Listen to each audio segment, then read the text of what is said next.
नमस्कार दोस्तों, welcome in online agriculture E platform. आज हम एमसीक्यू का एक बहुत ही शानदार सेशन लेने जा रहे हैं जो आपके नियर अबाउट एग्जाम है उनके लिए बहुत ही इंपॉर्टेंट रहने वाला है। चाहे आप बैंक ऑफ महाराष्ट्र के लिए जा रहे हैं, चाहे एडीओ के लिए जा रहे हैं, चाहे डब्ल्यूओ, चाहे आरईओ, चाहे एसएडीओ, इन सब के लिए इंपॉर्टेंट है और बिल्कुल एंटी क्वेश्चन है, बिल्कुल हट के क्वेश्चन है। तो सबसे पहला और सबसे शानदार क्वेश्चन क्या है? A plant is said to be a, एक पौधे को हम कहेंगे या उस प्लांट्स को कहेंगे when cell of the more than one genotypes genetic makeups and we can say DNA sets are found growing the adjacent in the tissue of the plant। कहने का मतलब क्या है? एक पौधे को हम कहेंगे जब एक से अधिक जीनोटाइप या आनुवांशिक मेकअप या फिर डीएनए के सेट की कोशिकाएं उस पौधे के उत्तकों के आसपास बढ़ती हुई पाई जाती है। फिर भी आप नहीं समझते हैं तो एक थोड़ा सा हम आपको बता देते हैं कि ये जैसे प्लांट है, इसकी लीफ में आप देखो येलो स्ट्रिक्स, रेड स्ट्रिक्स और ग्रीन स्ट्रिक्स देखने को मिल रही है। हरी पट्टी या फिर यहाँ पे पीली पट्टियां या फिर लाल पट्टियां देखने को मिल रही है। इसका मतलब क्या है? इस प्लांट टिश्यू में हरी पट्टी के लिए एक अलग जीनोटाइप है, यानी एक अलग डीएनए का सेट है। पीली पट्टी के लिए एक अलग डीएनए का सेट है और रेड पट्टी के लिए डीएनए का एक अलग सेट है। इस तरह का जो प्लांट होता है उसे अपने क्या कहा जाता है? आपके पास ऑप्शन है, आप अपना आंसर दे दीजिए। आपके पास ऑप्शन है chimera, bud spot, hybrid, all of this, है ना। हाइब्रिड तो आप जानते ही हैं, दो पेरेंट्स के बीच में हम क्रॉस करवाते हैं, उससे जो जनरेशन अपने को मिलेगी यानी F1 में जो हमें मिलेगा उसको हम हाइब्रिड बोलते हैं और इस प्रोसेस को हाइब्रिडाइजेशन कह दिया जाता है। ठीक है, इसका मतलब ये तो आपसे नहीं पूछा गया, ये तो राइट नहीं है। दूसरा ऑप्शन यहाँ पे है बड स्पॉट। बड स्पॉट क्या होता है? जैसा कि आप ये एक प्लांट देख रहे हैं ना, यहाँ पे लीफ स्ट्रक्चर देखो, यहाँ अलग तरह की है और यहाँ पे देखिए आपको मोर्फोलॉजिकल कुछ डिफरेंस देखने को मिलता है। प्लांट का कोई पर्टिकुलर पार्ट जो है वो पूरे प्लांट की कंपेयर में, पूरे पौधे की तुलना में मोर्फोलॉजिकली डिफरेंट हो जाता है। यानी एक तरह से मोर्फोलॉजिकली मैं बोलूं तो बनावटी रूप से या दिखने में जो होता है मोर्फोलॉजिकली वो डिफरेंट, कुछ डिफरेंस दिखाता है या मोर्फोलॉजिकली डिफरेंट होता है, उसको हम क्या बोल देते हैं? बड स्पॉट। ये म्यूटेशन का परिणाम होता है। ये किसका परिणाम होता है? म्यूटेशन का। यानी ये जो प्लांट का पार्ट है वो पूरे प्लांट से क्या है? बिल्कुल मोर्फोलॉजिकल डिफरेंट है और इस डिफरेंस को ही अपने क्या बोल दिया जाता है? बड स्पॉट। और बड स्पॉट हमेशा किसकी वजह से होता है? म्यूटेशन की वजह से होता है। अभी हम बात कर रहे थे इसकी कि यहां पर पौधे के अंदर दो डीएनए के सेट है या दो से ज्यादा डीएनए के सेट है, या मैं बोलूं कि दो जीनोटाइप या दो से ज्यादा प्रकार के जीनोटाइप है, जैसा कि इस प्लांट में आपको नजर आ रहा होगा। ये क्रोटोन का प्लांट है। ठीक है, ये भी म्यूटेशन की वजह से ही होता है। इसको हम क्या बोलते हैं? इसको काइमेरा बोलते हैं। यानी इस क्वेश्चन का राइट आंसर क्या होगा? ए ऑप्शन होगा। अगर कोई प्लांट का पार्ट मॉर्फोलॉजिकली डिफरेंस दिखाता है तब तो हम इसको बड स्पॉट बोल देते हैं। और अगर वहां पर जीनोटाइप के या डीएनए के, वैसे तो नॉर्मली प्लांट में क्या होते हैं? यूनिफॉर्म डीएनए सेट है, यानी एक ही डीएनए सेट होता है या एक ही प्रकार का जीनोटाइप होता है। लेकिन म्यूटेशन की वजह से कभी कभी दो प्रकार का आपको डीएनए सेट देखने को मिल सकता है, तीन प्रकार का डीएनए सेट। मेरा यहाँ डीएनए सेट से मतलब है आनुवांशिक मेकअप से या जीनोटाइप से, है ना। तो ये भी म्यूटेशन की वजह से होता है और ऐसे प्लांट को हम क्या बोलते हैं? काइमेरा। और ज्यादातर आप जितने भी वेरीगेटेड प्लांट देखते हो, यानी जिनकी पत्तियों में धारियां देखने को मिलती है या फ्लावर है जो वेरीगेटेड बहुत सारे देखने को मिलते हैं, यानी दो कलर के फ्लावर्स है, बीच में जैसे गुलाबी रंग है, लाल रंग है या बीच में सफेद पट्टी है, ऐसे जो भी वेरीगेटेड नेचर के प्लांट होते हैं वो ज्यादातर क्या होते हैं? काइमेरा ही होते हैं। क्योंकि वेरिएशन आया किसकी वजह से है? डिफरेंट डिफरेंट जो जेनेटिक मेकअप है या मैं बोलूं डीएनए के डिफरेंट डिफरेंट सेट है उसकी वजह से ही आता है। और आपको ही पता है काइमेरा जो ब्रीडिंग टेक्निक है ये सबसे ज्यादा ऑर्नामेंटल प्लांट्स में काम में ली जाती है और वहीं पे इसका आउटपुट है। बाकी जगह आउटपुट कहां आएगा?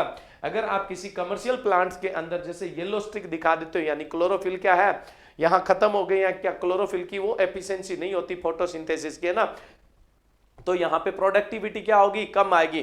तो कमर्शियल जिनका आप सीड प्रोडक्शन, फूड प्रोडक्शन करते हो उनमें काइमेरा का ज्यादा इंपॉर्टेंस नहीं होती, हालांकि सिट्रस में काम में लेते हैं, लेकिन बाकी जो और सीड प्रोडक्शन वाले हैं या फ्रूट प्रोडक्शन वाले हैं उनमें काइमेरा का कोई विशेष रोल नहीं रहता है। ऑर्नामेंटल के अंदर ही काइमेरा है वो सबसे ज्यादा यूजफुल होता है। वैसे म्यूटेशन सबसे ज्यादा ऑर्नामेंटल प्लांट्स के अंदर ही यूजफुल होता है। बाकी प्लांट्स में तो मोस्ट ऑफ टाइम तो हार्मफुल होता है, कभी कभार संयोगवश क्या होता है, बेनिफिशियल होता है। आपने सुना ही है कि जो म्यूटेशन होता है उसकी 0.1% फ्रीक्वेंसी ही बेनिफिशियल होती है। इसका कहने का मतलब क्या है, 1000 म्यूटेशन होते हैं उनमें से लाभदायक आपको एक ही मिलता है, बेनिफिशियल एक ही मिलता है। यानी जो म्यूटेशन की बेनिफिशियल फ्रीक्वेंसी है वो 0.1% होती है, बट ऑर्नामेंटल प्लांट में इससे ज्यादा देखने को मिल सकती है, क्योंकि ऑर्नामेंटल प्लांट्स के अंदर कोई भी एबनॉर्मलिटी उसका ब्यूटिफिकेशन हो सकता है, लेकिन और प्लांट्स के अंदर एबनॉर्मलिटी होती है जो प्रोडक्टिविटी को डिक्रीज करती है, यानी उत्पादन को गिराने का काम करती है। चलो, अपना फर्स्ट क्वेश्चन हुआ, अब हम चलते हैं सेकंड क्वेश्चन में। ये मैंने आपको बता दिया, बर्ड स्पॉट का एग्जांपल था, आपने फोटो देख लिया होगा अच्छे से। नेक्स्ट अगला क्वेश्चन है, individual crop has its minimum, optimum and maximum temperature for growth and development is called as. कहने का मतलब क्या है, कोई पौधा है उसका न्यूनतम, अधिकतम और इष्टतम जो तापमान है वो कंबाइंड रूप से क्या कहलाता है, यानी एक साथ अपने उसको क्या कहा जाता है। देखिए, कोई भी प्लांट अपनी सबसे ज्यादा लग्जरी वृद्धि जिस तापमान पे करता है उसको हम ऑप्टिमम टेम्परेचर या इष्टतम तापमान कहते हैं।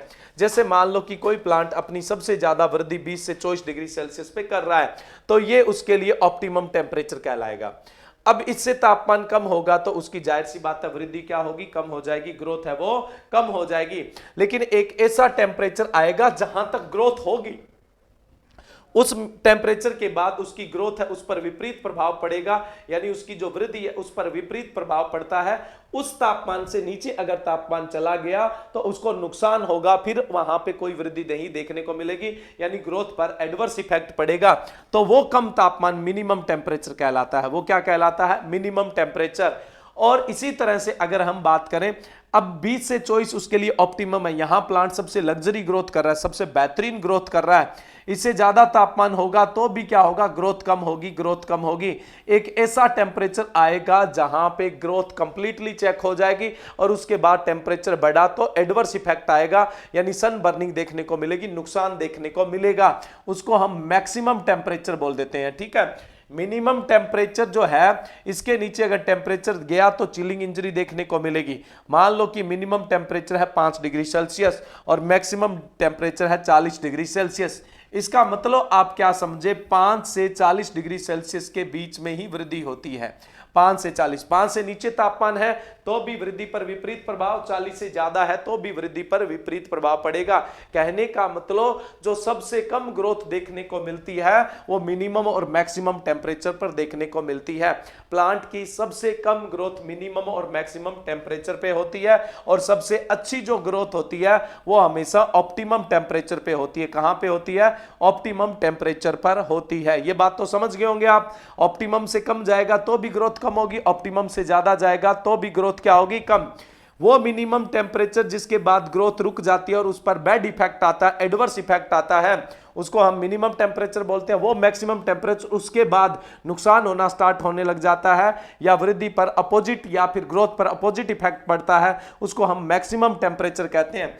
मिनिमम से मैक्सिमम के बीच में ही किसी प्लांट की ग्रोथ होती है और मैक्सिमम ग्रोथ है वो ऑप्टिमम टेम्परेचर पर देखने को मिलती है। क्वेश्चन ये पूछा गया है कि इन तीनों टेम्परेचर को कंबाइंड रूप से क्या बोला जाता है, इन तीनों टेम्परेचर को अपने क्या बोलेंगे। सबसे पहला ऑप्शन है आपके पास टेम्परेचर ग्रेडियंट, है ना, ताप प्रवणता जिसको बोलते हैं। टेम्परेचर ग्रेडियंट क्या होता है, देखो टेम्परेचर ग्रेडियंट का मतलब होता है, आप समझने की कोशिश करना। जैसे मान लो कि ये एक पर्टिकुलर लोकेशन है, इससे हम एक डायरेक्शन की तरफ बढ़े, तो इस डायरेक्शन से हम इस पॉइंट से जितना दूर जा रहे हैं तो टेम्परेचर में कितना फ्लक्चुएशन आ रहा है, टेम्परेचर में कितना परिवर्तन आ रहा है, इसी को हम टेम्परेचर ग्रेडियंट बोल देते हैं। जैसे मान लो कि अगर आप इधर बढ़ते गए और टोटल आप बढ़ते गए 50 माइल्स, कितने बढ़ते गए, 50 माइल्स बढ़े आप। 50 माइल्स बढ़ने पर जो टेम्परेचर पे इफेक्ट आया वो कितना आया है, 25 आया है। 50 माइल पे कितना टेम्परेचर गिरा, 25 डिग्री सेल्सियस टेम्परेचर गिरा।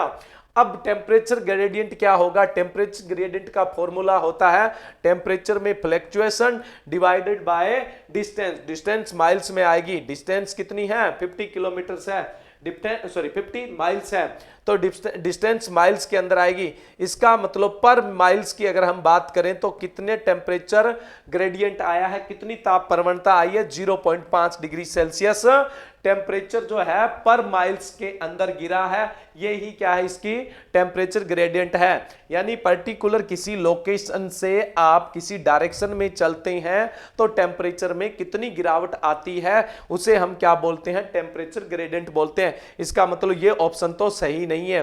रिक्वायर्ड टेम्परेचर किसी भी चीज के लिए हो सकता है, जैसे मान लो कि पानी को बॉईल करने के लिए रिक्वायर्ड टेम्परेचर 100 डिग्री सेल्सियस है, तो रिक्वायर्ड जो टर्म है कोई बड़ी टर्म्स नहीं है, आपको कुछ विशेष ध्यान नहीं रखना है। एक ऑप्शन है देखो, diurnal variation in temperature, diurnal variation in temperature. देखो 24 घंटे यानी एक दिन के अंदर जो हमारा एटमॉस्फेयर है या जो एयर है पर्टिकुलर किसी लोकेशन पे किसी स्थान पर, उस एयर में मैक्सिमम और मिनिमम टेम्परेचर के बीच का जो डिफरेंस है, यानी अधिकतम और न्यूनतम तापमान के बीच का जो डिफरेंस है उसको हम डायूरेनल वेरिएशन इन टेम्परेचर बोलते हैं। डायूरेनल वेरिएशन इन टेम्परेचर कहा जाता है। समझ गए? तो ये भी यहां पे ऑप्शन ठीक नहीं है। अब हमारे पास बचा कार्डिनल टेम्परेचर। किसी प्लांट या किसी क्रॉप की ग्रोथ के लिए उसका मिनिमम यानी न्यूनतम, ऑप्टिमम यानी इष्टतम और मैक्सिमम यानी अधिकतम, तीनों तापमान को मिला के कार्डिनल टेम्परेचर बोलते हैं। और कार्डिनल टेम्परेचर को हिंदी में आधारभूत तापमान बोला जाता है। क्या बोला जाता है? इसको आधारभूत तापमान कहते हैं। तो ये राइट आंसर क्या होगा इसका? Cardinal temperature. यानी इस क्वेश्चन का राइट ऑप्शन जो होगा वो आपका सी ऑप्शन होगा, कार्डिनल टेम्परेचर, या जिसको हम क्या बोल देंगे, आधारभूत तापमान बोल दिया जाता है। दोनों ही क्वेश्चन बहुत शानदार है, कई सारे क्वेश्चन आपके यहां पर क्लियर होते हैं। नेक्स्ट चलते हैं अगले क्वेश्चन के अंदर। Physiological ageing activity in which plant tissue degrade and ultimately die is called. यानी शारीरिक उम्र बढ़ने की गतिविधि जिसमें पौधे के उत्तक पतित हो जाते हैं और अंत में मर जाते हैं उसको कहते हैं। ऑप्शन है आपके पास सेनेसेशन, राइपनिंग, क्लाइमेट्रिक और डीजनरेशन। सबसे पहले हम बात करें डीजनरेशन की। अंधपतन। डीजनरेशन क्या होता है? जैसे जैसे प्लांट की एज बढ़ती जाती है उसकी रिप्रोडक्शन कैपेसिटी घटती जाती है, यानी नई संतति पैदा करने की जो क्षमता होती है वो घटती जाती है। इसकी वजह से विपरीत प्रभाव देखने को मिलते हैं। कई बार पौधा जरूरत से ज्यादा लंबा हो जाता है, कई बार जरूरत से बौना हो जाता है, यूनिफॉर्मिटी उसमें देखने को नहीं मिलती है। सीधा सिंपल समझ लीजिए कि जैसे जैसे उसकी एज बढ़ती है वैसे वैसे उसका क्या है, जनरेशन जो पावर होती है या रीजनरेशन जो कैपेसिटी होती है या फिर उसकी जो प्रवर्धन की क्षमता होती है वो कम हो जाती है, उसको डीजनरेशन कहते हैं। ठीक है। क्लाइमेट्रिक आप जानते ही हो अच्छी तरह से, जिस फ्रूट को हम फिजियोलॉजिकल मैच्योरिटी पे, शारीरिक परिपक्वता पर तोड़कर कृत्रिम रूप से आर्टिफिशियली राइप करवा सकते हैं, पका सकते हैं, वो क्लाइमेट्रिक फ्रूट होता है। जैसे देखो कोई फल छोटा सा बिल्कुल फूल से फल बना, आपको ही पता है फ्रूट डेवलप किससे होता है? फ्लावर से। कौन से भाग से होता है? फल तो होता है मैच्योर ओवेरी होता है और सीड होता है वो मैच्योर ओवेल होता है। जैसे ये फीमेल पार्ट है, इसका बाहर वाला पार्ट ओवेरी है, अंडाशय है, और बीच वाला भाग बीजांड है, ओव्यूल है। तो ये जो अंडाशय होता है, ओवेरी होता है, ये परिपक्व होता है तो फल बनाता है, और जो बीजांड होता है यानी जो ओव्यूल होता है वो सीड बनाता है। हम बोल देते हैं mature ovule is seed and mature ovary is fruit. परिपक्व अंडाशय फल है और परिपक्व बीजांड क्या होता है? बीज होता है। ठीक है। तो अब क्या है, इस फूल से जैसे फल बना, कैसे बनेगा? ये तो फीमेल पार्ट था, ये कौन सा पार्ट है? Male part. इसका परागकण वर्तिकाग्र पर गिरेगा, यहां से इंट्रैक्शन होगा, इंट्रैक्शन से इसको कुछ यहां पर रिसेप्शन होगा, उसके बाद पोलन है वो सीधा ओव्यूल के अंदर अंडाशय में पहुंचेगा, फिर एग सेल के साथ इसका फर्टिलाइजेशन होगा, और आफ्टर फर्टिलाइजेशन ओवेरी फ्रूट बनाता है और ओव्यूल क्या है? सीड बनाता है, यानी बीजांड बीज बनाता है और अंडाशय फल बनाता है। इस फूल से जब फल बनेगा तो बिल्कुल छोटा सा फल बनेगा और वो अपनी फिजिकल ग्रोथ करेगा, शारीरिक वृद्धि करेगा, और अपनी जब अधिकतम वृद्धि कर लेता है यानी अपना अधिकतम आकार धारण कर लेता है उसको हम शारीरिक परिपक्वता बोलते हैं। शारीरिक परिपक्वता, शारीरिक परिपक्वता। जब वो अपना मैक्सिमम साइज गेन कर लेता है तो हम उसको क्या बोलेंगे? फिजिकल मैच्योरिटी बोलते हैं। क्या बोलते हैं उसको? फिजिकल मैच्योरिटी बोल देते हैं। क्लियर है? इसको हम शारीरिक परिपक्वता बोलते हैं। इसके बाद क्या होता है? इसका रंग बदलता है, स्वाद बदलता है, सुगंध बदलती है। ठीक है। क्लोरोफिल कम हो जाते हैं, और दूसरे पिगमेंट आ जाते हैं, जैसे एंथोसाइनिन है, लाइकोपिन है, जेंथोफिल है, ठीक है, ये या फिर केरोटीन है। इस तरह के वर्णक यहाँ पे विकसित हो जाते हैं। यहाँ स्टार्च होती है वो यहाँ पे किस में बदल जाती है, ग्लूकोज में, फ्रक्टोज में, मेनोज में, यानी मीठी शर्करा में बदल जाती है। यानी यहाँ पे रंग, स्वाद, सुगंध सब कुछ बदल जाते हैं। फल मीठा हो जाता है। एसिड का है वो हाइड्रोलाइसिस, जल अपघटन हो जाता है, एसिड की मात्रा कम हो जाती है। स्टार्च है वो एमाइलोज की वजह से ग्लूकोज, फ्रक्टोज, मेनोज यानी मीठी शर्करा में बदल जाता है। स्टार्च तो मीठा नहीं होता है। यहाँ क्लोरोफिल होते हैं, क्योंकि अपना अधिकतम फल आकार लेता है तब तक उसका रंग हरा रहता है, वो अब किसी दूसरे पिगमेंट में चेंज हो जाते हैं, ठीक है। कुछ एरोमेटिक कंपाउंड, सुगंधित जो पदार्थ होते हैं वो विकसित हो जाते हैं। इसको हम बोलते हैं राइपनिंग। इसको हम क्या बोलते हैं? राइपनिंग बोलते हैं। समझ रहे हो आप? इसको हम बोलेंगे राइपनिंग। कुछ ऐसे फल होते हैं जिनको पेड़ पे ही पकाना पड़ता है, यहां पर तोड़ के, यानी शारीरिक परिपक्वता पर तोड़कर हम कृत्रिम रूप से आर्टिफिशियली उनको राइप नहीं करवा सकते, उनको नॉन क्लाइमेट्रिक बोलते हैं। और जिनको अपने शारीरिक परिपक्वता पर तोड़कर कृत्रिम रूप से आर्टिफिशियली अगर राइप करवा दें तब हम उनको क्लाइमेट्रिक फल बोलते हैं। जैसे आप जानते हैं मैंगो, बनाना वगैरह है। और इसके बाद क्या होगा, ये फ्रूट है या प्लांट का कोई और भी पार्ट होता तो वो धीरे धीरे डिग्रेड होता, यानी क्या है, कमजोर होता जाता, सिकुड़ता जाता, सिकुड़ता जाता, अंत में उसकी मृत्यु हो जाती, यानी वो डेड हो जाता। ये एक बुढ़ापे जैसा लक्षण है, ये एक डिग्रेडेशन का लक्षण है। इसको हम बोलते हैं प्लांट्स के अंदर सेनेसेशन, यानी क्या बोलेंगे, जीर्णता। तो क्वेश्चन यही पूछा गया था, तो यहां पे राइट आंसर क्या होगा? ए ऑप्शन होगा। यानी जब फिजियोलॉजिकल एजिंग एक्टिविटी होती है जिसकी वजह से टिश्यू डिग्रेड हो जाते हैं, कमजोर हो जाते हैं और अंत में मर जाते हैं, उसको सेनेसेशन बोलते हैं। इसको आप एक और तरीके से भी समझ सकते हैं। किस तरीके से समझेंगे? एक सेक्स नामक के साइंटिस्ट थे जिन्होंने ग्रोथ कर्व दिया था, वृद्धि का कर्व दिया। उन्होंने कहा कि जब कोई पौधा अंकुरित होता है तो धीमी वृद्धि करता है, अंकुरित होता है तो धीमी वृद्धि करता है, फिर उसमें तेजी से वानस्पतिक वृद्धि होती है ना, बहुत तेजी से। फिर वृद्धि क्या हो जाती है? स्थायी हो जाती है, रिप्रोडक्टिव स्टेज स्टार्ट हो जाती है। ये लेग स्टेज कहलाती है। और ये लोग स्टेज, लोग स्टेज बहुत तेजी से वृद्धि करती है, यानी यहां पे वानस्पतिक वृद्धि होती है। फिर उसके बाद स्टेडी फेज यानी स्थिर अवस्था आ जाती है, जिसमें फूल फल बनते हैं। इसको हम प्रजनक अवस्था में भी देख सकते हैं। फिर क्या है? सेनेसेशन, बुढ़ापा होना स्टार्ट हो जाता है, यानी वृद्धि है वो गिरने लगती है, पौधा कमजोर हो जाता है। इसको हम सेनेसेशन बोलते हैं। क्या बोलेंगे इसको? सेनेसेशन। और हिंदी में क्या बोल देते हैं? जीर्णता बोल देते हैं। और ये किसको प्रेरित करता है? मृत्यु को। ये एक एस प्रकार का कर्व बनता है, यानी सिग्मोइड कर्व बनता है। ये वृद्धि का कर्व कहलाता है। और वृद्धि का कर्व जो है वो सेक्स नामक साइंटिस्ट ने दिया था, ठीक है। ग्रोथ कर्व है वो सेक्स साइंटिस्ट है, उन्होंने दिया था। तो इस आधार पे आपसे यही पूछा गया था, ये स्टेज क्या कहलाती है? तो ये सेनेसेशन या जीर्णता कहलाती है। और इसका राइट आंसर क्या होगा? आपका ए ऑप्शन राइट होगा। एक से एक शानदार क्वेश्चन है आप लोगों के लिए, बने रहिए। नेक्स्ट है, study of plant species in the relation to its environmental history is called as. पौधे की प्रजाति के उनके पर्यावरण इतिहास के संबंध में अध्ययन को क्या कहा जाता है? कोई पौधा है, उसकी एक पर्टिकुलर स्पीसीज है, जाति है, उसके पर्यावरण, उसके आसपास का जो इन्वायरमेंट है, उसके साथ की हिस्ट्री को क्या कहा जाता है? क्वेश्चन आपसे ये पूछा गया है। ऑप्शन क्या है यहां पे देखो, फाइलोजेनी, उसके अलावा हिस्टोलॉजी, ओंटोजेनी और ऑटो इकोलॉजी। किसी पौधे की जाति का अध्ययन उसके पर्यावरण या उसके आसपास के वातावरण के इतिहास के साथ, हिस्ट्री के साथ किया जाता है, तो उसे क्या कहा जाता है? ये चार ऑप्शन आपके पास में है। पहला ऑप्शन है फाइलोजेनी। देखो फाइलोजेनी क्या होता है, बहुत ही इंपॉर्टेंट चीज है। फाइलोजेनी क्या है? The evolutionary development, evolutionary Vikas, the evolutionary development and diversification of species of or group of the organism or of a particular feature of an organism। इसको हम क्या बोलते हैं? फाइलोजेनी बोलते हैं। कहने का मतलब क्या है? कोई कॉमन एक पूर्वज था, कॉमन एंसेस्टर था, उससे धीरे धीरे क्या है, अलग अलग जीव है वो उत्पत्ति होगी, अलग अलग जातियों की उत्पत्ति होगी।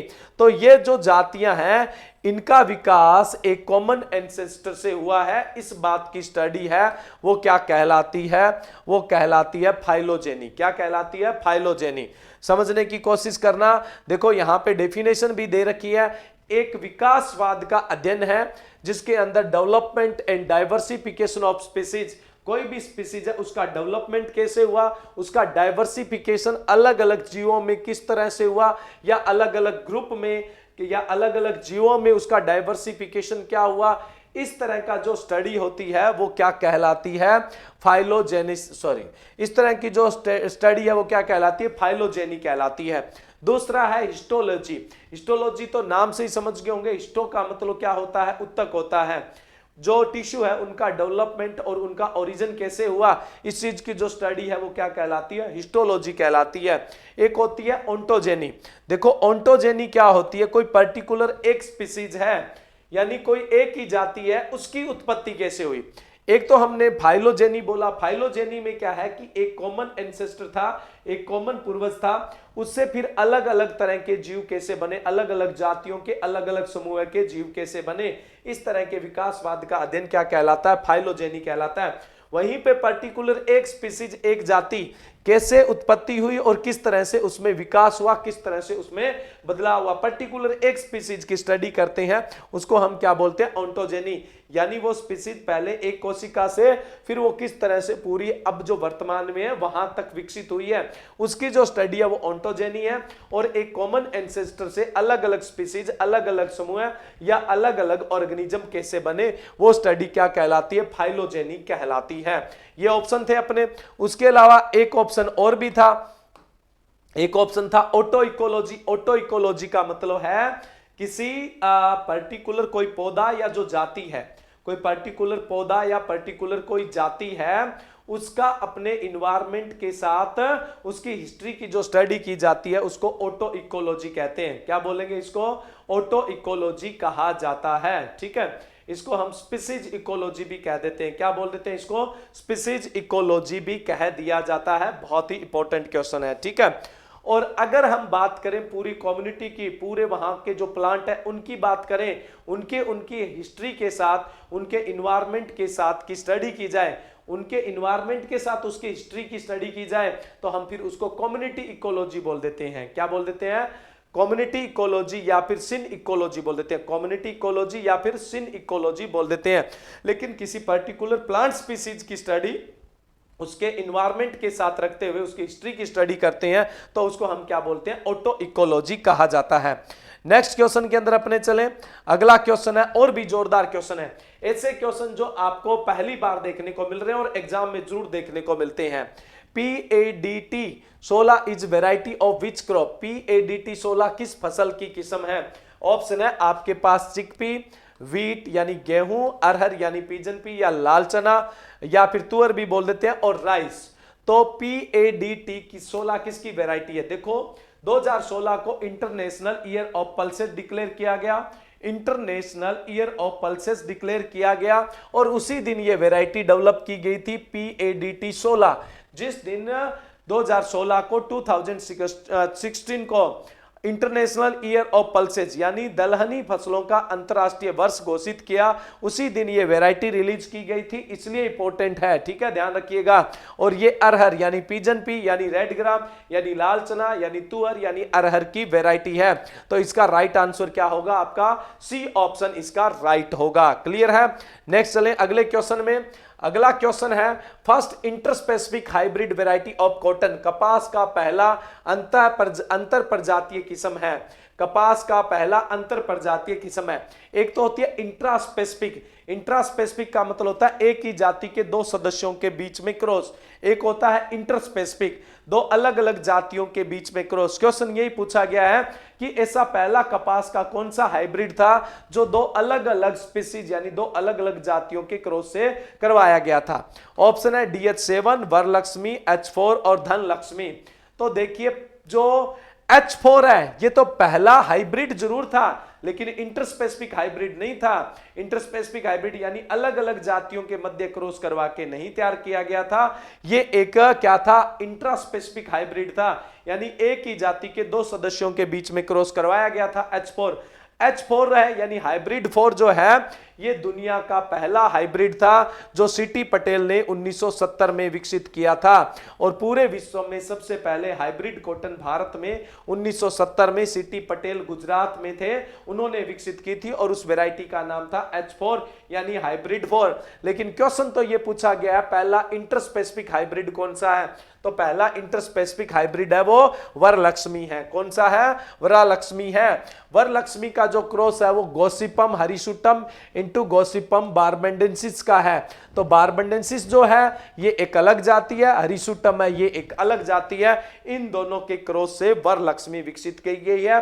तो पहला इंटर स्पेसिफिक हाइब्रिड है वो तो वरलक्ष्मी है और पहला कॉटन का जो हाइब्रिड है वो H4 है जो सीटी पटेल ने 1970 में विकसित किया था। इसीलिए सीटी पटेल को फादर ऑफ हाइब्रिड कॉटन कहा जाता है यानी संकर कपास का जनक कहा जाता है।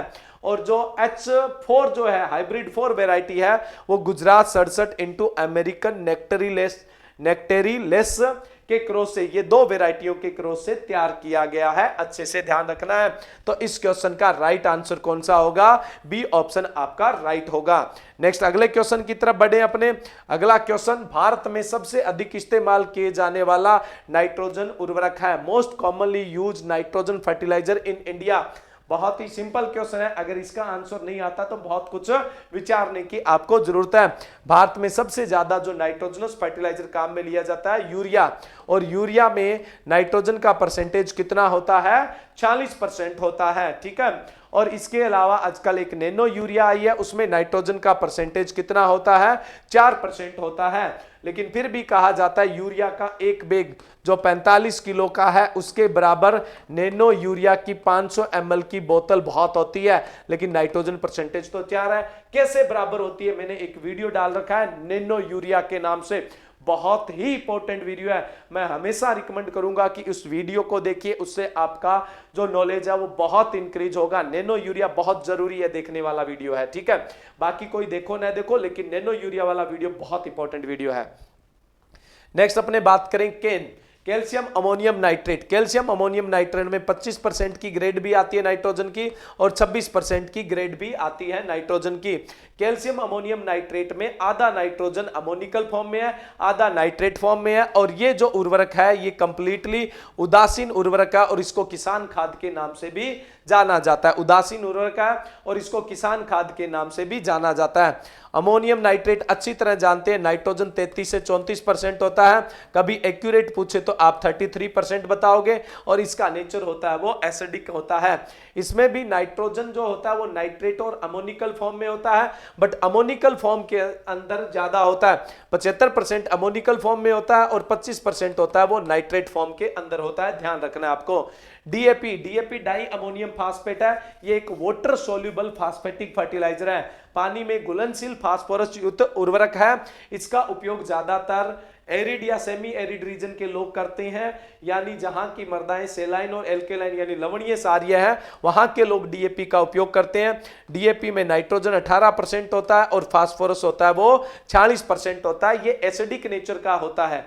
कैसे नेचर का होता है? एसिडिक नेचर का होता है। एरिड और सेमी एरिड रीजन के लोग ज्यादा काम में लेते हैं, लवणीय सारीय मृदाएं जहां होती है वहां पर इसको काम में लिया जाता है। इसकी पॉपुलर ग्रेड है जिसमें नाइट्रोजन 18% होता है और फास्फोरस 40% होता है, बट इसकी एक ग्रेड 16% नाइट्रोजन और 48% फास्फोरस की भी आती है। लेकिन सबसे पॉपुलर ग्रेड है वो कौन सी है? 18% नाइट्रोजन और 40% फास्फोरस की है।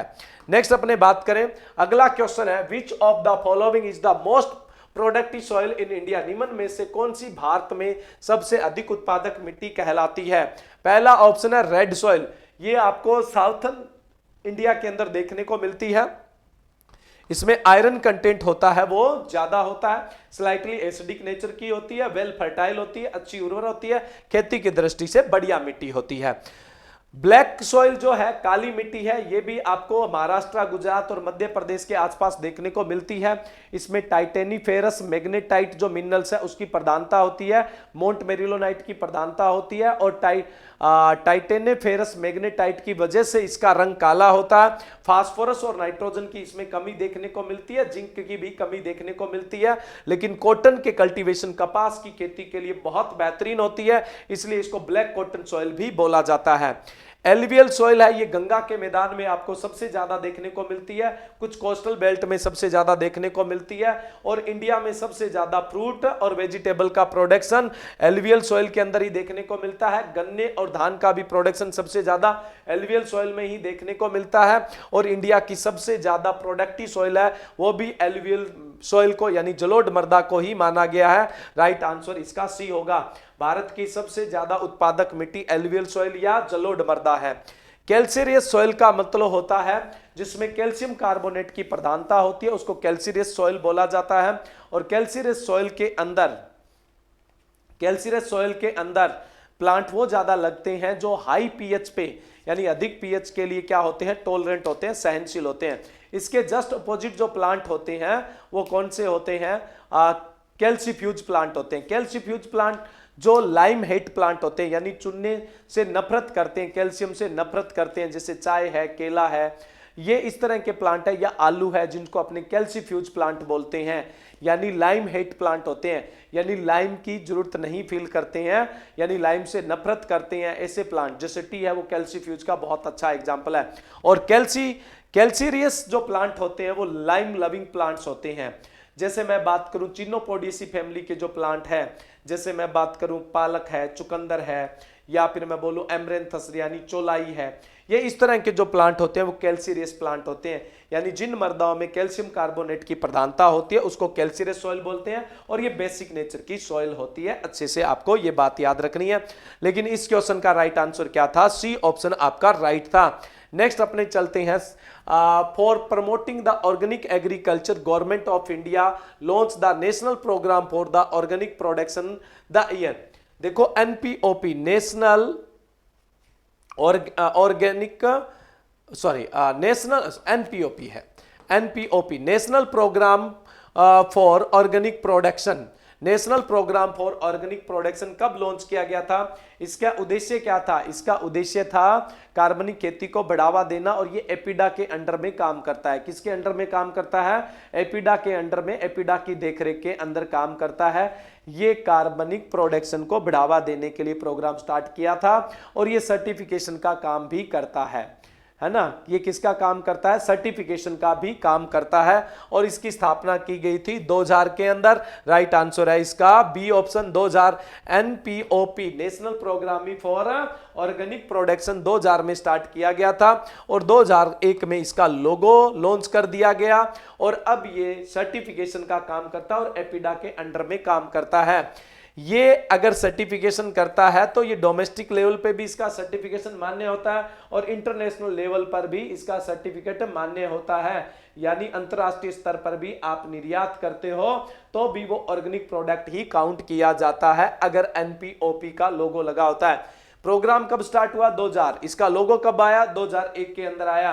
ये सर्टिफिकेशन बॉडी है, अपने आप में सर्टिफिकेशन का काम करती है। इसके अलावा एक पीजीएस भी है, participatory guarantee system of India, ये भी क्या है, एक सर्टिफिकेशन का काम करता है। लेकिन अगर इससे सर्टिफाइड है तो सिर्फ वो डोमेस्टिक लेवल पे माना जाएगा, भारत में ही उसको ऑर्गेनिक प्रोडक्ट माना जाएगा। बाहर अगर इससे सर्टिफाइड है भेजेंगे तो उसको ऑर्गेनिक प्रोडक्ट में काउंट नहीं किया जाएगा।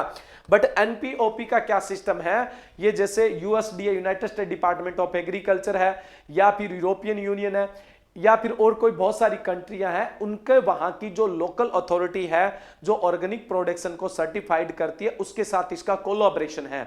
तो यहां से अगर एनपीओपी से हम सर्टिफाइड करवा लेते हैं, और जिन देशों में इसका कोलैबोरेशन है वहां की लोकल अथॉरिटी से सर्टिफिकेशन करवाने की जरूरत नहीं पड़ती है, इसका सर्टिफिकेशन मान्य होता है। और वहां से जब कोई प्रोडक्ट आता है और वहां का जिस एजेंसी के साथ इसका कोलैबोरेशन होता है और उससे सर्टिफाइड होता है तो वो इंडिया के अंदर क्या है, ऑर्गेनिक प्रोडक्ट के अंदर ही कंसिडर्ड किया जाता है। ये प्रोग्राम 2000 में स्टार्ट हुआ, इसका लोगो 2001 के अंदर आया, और ये दोनों ही प्रोग्राम एपिडा के अंडर में काम करते हैं। ये डोमेस्टिक लेवल पे सर्टिफिकेशन का काम करता है, ये डोमेस्टिक और इंटरनेशनल लेवल दोनों पर ही सर्टिफिकेशन का काम करता है।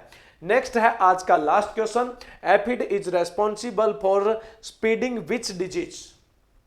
स्प्रेडिंग की बजाय स्प्रेडिंग लिखना था, ठीक है, स्प्रेडिंग यानी एफिड है वो कौन से रोग को फैलाने का काम करता है। यहां पे आपके सामने कई रोग दिए हुए हैं।